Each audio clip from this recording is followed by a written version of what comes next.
only 6 unbeaten NFL teams, but will any team finish the season 16-0? According to FBI's season simulations, there's a 2.3% chance that at least one team finishes 16-0, and the Falcons are the most likely to accomplish that feat with a 1% chance, just barely ahead of the Patriots.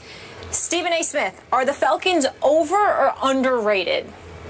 Well, they're overrated if you're talking about them going 16-0, because I think that's just ridiculous. I don't think a team that ranks one of the worst pass defenses in the game of football, I think they're ranked 30th, is going to be able to deliver the goods for you in terms of an undefeated season. But this was my pick to win the NFC South, and I stand by it, although I am pleasantly surprised by what I'm seeing in Carolina, particularly with my man Cam Newton. I'm very proud of him. But I look at the Atlanta Falcons right now. They are 4-0 on this season. Yeah, they're not getting to the quarterback. They've only got 5 sacks on the season, Skip, Coach Herm. I get all of that, but they're going after the ball. They're more physical than they've looked in years on the defensive side of the ball. I'm just looking at some of the things that are taking place in that particular category, and I like what I am seeing from them. They defend well against the run, not necessarily so much against the pass. And then I'm just looking at some of these guys right here, the Justin Durant's of the world leading the team in tackles, the way their secondary has been playing, even though, again, they're soft in the passing game. They just need to get after the quarterback and stop giving quarterbacks so much time to pass.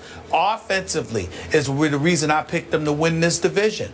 I look at a Matt Ryan. I don't think that he's Peyton Manning or Big Ben or Aaron Rodgers, but look, he's pretty damn good. And then you got Julio Jones, who is arguably the best receiver in all of football, clearly top 2 as far as I'm concerned. You look at this guy, Leonard Hankerson. He's second on the team with 17 receptions. They're doing this despite the fact that Roddy White only has 6 receptions in 4 games, Skip. I don't know what's the matter with him. If he's injured, forgive me for saying it, but he looks right now like he's almost done. Unless he shows up and help these brothers out, he might need to start coaching or coming to do color commentary or something here, because he ain't playing. You got 6 receptions in 4 games. Something is wrong with that picture if you're Roddy White. That's not the Roddy White we know and love. And I sincerely hope that he gets it together and they get him more involved, or he can gain separation for receivers. Do something, because Julio Jones and Hankerson are holding it down. And Skip, Coach, let me say right now, I'm going to put my hand up. Maybe primetime Deion Sanders or somebody has an edge on me in this category. Maybe our very own Chris Carter has the edge on me because he knows this kid personally. The kid is I think he's the oldest of 10 kids. This kid, Devontae Adams, Devontae Freeman, this kid, I love him. I love him. I love what I see. He runs so hard. He goes after it. He's averaging nearly 4 yards a carry, okay? He's got about 17 receptions himself on the season. I am a fan of Devontae Freeman. This brother can ball. I love his game. I love how he goes after it. He's a 4th-round pick. I don't know why that was. Keep in mind, Skip Bayless, and I'll give credit to Chris Carter for educating me about this. He reminded me about this, rather. This guy didn't get that much activity at Florida State. So this is a fresh young body in the NFL. What I'm seeing from this kid, if this kid continues to play the way that he's playing, and their defense could learn how to get some sacks or defend the pass better, Atlanta can be a force to be reckoned with. 16-0, no way. Can I see a 12-4 possibility? Yes, I can. Yeah, Stephen A's made a lot of great points, and he's touched upon it. And it starts with the head coach, Coach Quinn, and met him at the owners' meeting. And, his mindset, he wants to build an image like he had in Seattle. Well, Stephen how did he strike you? Well, first match? Yeah, just, he's good with the players. You could just tell. He's going to be good with the players. We had a nice conversation. And he's about building the same kind of mindset they had in Seattle, especially defensively as well as offensively. Now he's got a runner. Reminds me a lot of Lynch. Can break the first arm tackle, runs. He's already got 7 touchdowns. He's built low to the ground. He is. Strong-legged guy, can catch the ball out of the backfield. They've got a talented receiver and really have they have a quarterback that's a top 10 quarterback in this league. I mean, when you think about Matt Ryan, what he's done, no offensive line per se, and he's finding a way to get the ball to Julio Jones and to Hankerson, and Roddy White is hurt, as he said. Defensively, they're just playing hard. They're just playing flat hard like they did in Seattle. They're taking the ball away, which gives them an opportunity to get off the football field, but they don't get to the quarterback much, but they just play hard. And when you turn the film on, you go, wow, look how many guys run to the ball and tackle. Well, I'm going to tell you something. When you watch the film, you're the opponent watching that, you're going, hey, boys, we better get ready for this now. You know, and because you look at the numbers, they're not a top 10 defense, but they play angry. They play together, and that's what's great about when you watch them play. And I think right now they got a quarterback, whether he's at home or on the road, in the fourth quarter, if he has the ball, he can win the game. He can flat win the game. The game's not too big for Matt Ryan. You're on the road or at home. In the fourth quarter, and that's what you want. You want a quarterback that has potential of saying, we need a score. He can do it. But he does have a big stud receiver that he completely trusts under any pressure situation. No doubt. I'll just throw it in that direction, and that guy's going to snatch it and run with it. That's a smart decision. Well, I get that. So let me start by giving props to my man Stephen A. Smith, because he did say before this season started he liked this Atlanta team. I don't know if he liked them quite as much as they played at the level they played, but he did like them to win the division. Yeah. Right. Okay. Right.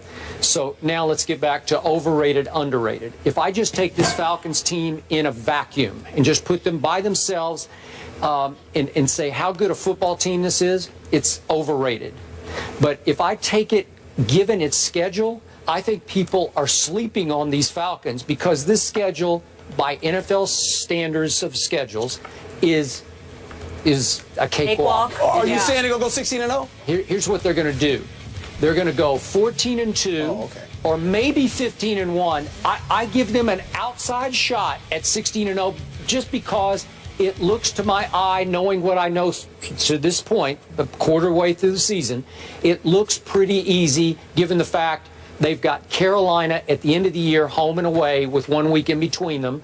So that one game is, the one game at Carolina, it's tough. It's December 13th. Real tough. Okay, that's going to be a tough one. So if we're talking about 16-0, that would be the one you'd have to win for sure. Then they turn around 2 weeks later, December 27th, and get them back in Atlanta. Those are the two hardest games to my eye left on the schedule. Now, Stephen A. thought also that the Indianapolis Colts were going to get to the Super Bowl. They have the Colts in Atlanta.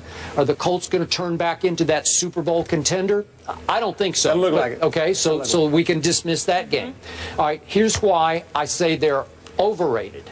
And look, Dan Quinn, to your point, he may turn into the next star coach in this league, because I look back at what he did. He was 2 years the coordinator in Seattle. Both years they went to the Super Bowl. That's right. They won one, and they very easily could have won the second one, right? Okay. And now he's 4-0 as a first-time head coach in the National Football League. Oh, that's pretty great. But that defense you talked about playing so hard, in the second half of the Monday night opener against Philadelphia in Atlanta, the Eagles offense we have all ripped to shreds, went crazy on the Atlanta defense in Atlanta and went for 274 total yards and scored 3 touchdowns and missed a field goal with a couple of minutes left that could have put Philly ahead in that game and maybe won the game for them. Am I right? No, you're right. And this and I mentioned it, and Stephen A. mentioned it. You know, their numbers on defense are not good. I mean, they will give up plays on defense. And in the first half against Brandon Weeden in his first start for the Cowboys, my Cowboys go for 295 yards in the first half alone and score 28 points and have a 28-14 lead and rush the ball for 131 yards against the defense. It's pretty good against the run. We ran wild on them in that game, and in the second half, they shut us off cold. They turned that faucet off and tightened it because we went backwards. I think we had a -4 yards rushing in the second half. So it's playing hard. It's making halftime adjustments by a coordinator in Dan Quinn who really knows what he's doing. But I can show you two halves that say they're overrated until I look at the schedule and I say, well, who's going to beat this team? This team is on track to wind up with 2 home playoff games to get to the Super Bowl. Am I right about that? Well, we just pump our brakes. You know, I've been in this league long enough and watched it long enough. It's not who you play, it's how you play the day you play. Okay. And so we can look at the schedule, and you can start looking at that schedule and say they should beat these guys, that guy. We looked at schedules in the beginning of the season. certain teams, we said, oh, this team at this point should be. And we look at it now, and we're going, what happened to that team, right? Mm-hmm. So, I mean, we can sit here and say that. That's nice shop talk, but you got to go play. Okay, you got to go play these games. It does appear favorable. Don't let the paper don't play a game. All right, but the players do. Will we do that kind of shop talk on this show? Yeah. You have to stand behind it for the rest of the year. Yeah, I'm just saying. I'm with Stephen A. I thought the Colts. I thought it was going to be Colts and the Green Bay Packers. Okay. Right. Well, right now, Colts ain't playing very well. No, I would say the one thing that I would tell you, I was helped along about the Atlanta Falcons because obviously, as you both know, I spoke to Cam Chancellor on several occasions during his holdout with the Seattle Seahawks, and one of the things that he did was absolutely rave about Dan Quinn and the kind of man he is as a coach. And he talked about how this defense. He said, don't pay attention to the statistics. Watch how his players on defense go after people. He said it's going to be a different culture and a different day than what you've been seeing in Atlanta because Dan Quinn is that kind of coach and he's that kind of man. He's the kind of man that guys go out there and play for. Cam Chancellor told me that before the season started. Which is one of the reasons I had so much confidence in Atlanta. I get you, and I'm with you. Last quick point about Devontae Freeman sort of falling out of the heavens into their lap. Remember, the first two games that they could have lost. Against the Eagles, he goes for 18 yards on 10 carries. And then at the Giants, another game that they were down 10 early in the fourth quarter, right? Yeah.